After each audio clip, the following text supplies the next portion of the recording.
In this video, we'll be learning on how to convert interval notation into set builder notation and a number line. So how do we convert an interval to set builder notation and a number line? So we have the interval notation,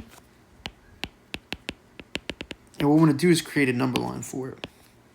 Negative infinity to the left, positive infinity to the right. We are given the values 0 and 3, so we plot those. And now we need to determine if at these values, do they have a shaded endpoint or a hollow point.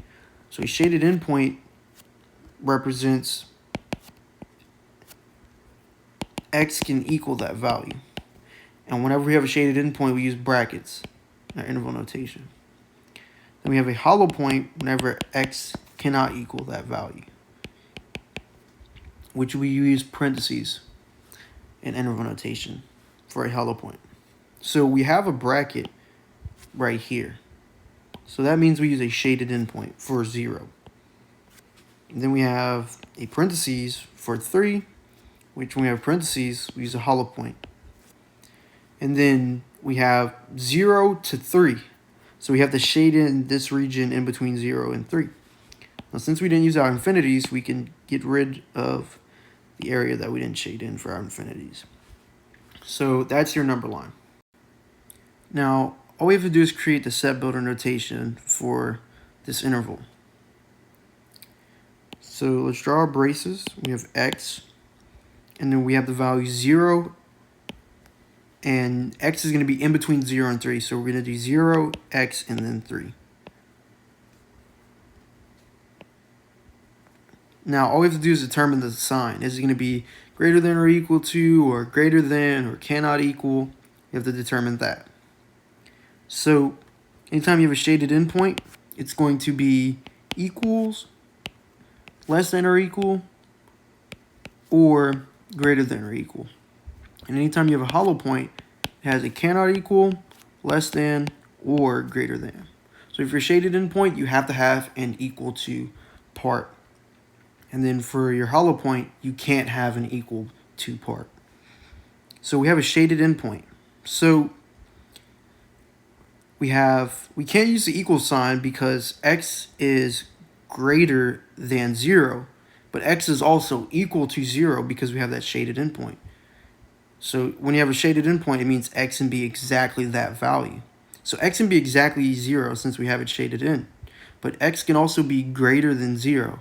So it's going to be, x is going to be greater than or equal to x. X is going to be greater than or equal to 0.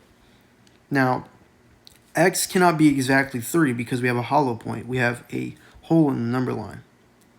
So since we know that, x does not surpass 3. It doesn't go to 4 or 5, so it's going to be less than. So that's your answer. So let's try this problem. So let's draw a number line first. Negative infinity, positive infinity to the right. We're given the values negative 3 and 3. So we plot those.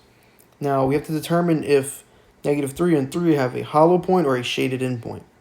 So negative 3 has a parentheses. So it means x cannot equal that exact value. So we represent that with a hollow point. And positive 3 also has a parentheses. So that means x cannot be exactly that value. So another hollow point there. Now we have to do a shade in our region. So the interval is from negative 3 to 3. So that's going to be this region we shade in. So we can erase the infinity components of our number line since we're not using them. Now, all we have to do is create our set builder notation. So we know that x is a shaded in region. So it's going to be in between negative 3 and positive 3. So we have negative 3, x, and 3. All we have to do is determine the signs. So x can't be exactly those values. So we can cross off the shaded in values. The equal to, less than or equal to, or greater than equal to. And also it's a hollow point. So we have to use these bottom 3 signs right here. So for negative 3, is negative 3 going to be greater than or less than x? Well, since x is more to the right of negative 3, that means that x has to be greater than negative 3. So we put that greater than sign there. Now x is to the left of positive 3. So x is less than positive 3. So we have to use that sign there as well. X is less than positive 3. And that's your answer. Now for this problem, let's draw a number line. So you have negative infinity, positive infinity to the right. We're given the values negative infinity and 9, but we already plotted negative infinity, so we just plot 9. Now, we have to put our points. Is it a shaded in point or a hollow point? Well, at negative infinity, that's a concept, so we can't put a point there. It's not an exact value. But 9 is an exact value. Now, since 9 has a parentheses, it means x can't be exactly 9. So we use a hollow point there. And we have to shade in our region now. So it goes from negative infinity to 9. So that's this region right here. And since we use the positive infinity side of the number line, we can erase it and simplify it. Now all we have to do is convert this into set builder notation. So we have x, and the x is going to be the shaded in region. So it's going to be in between negative infinity and positive 9.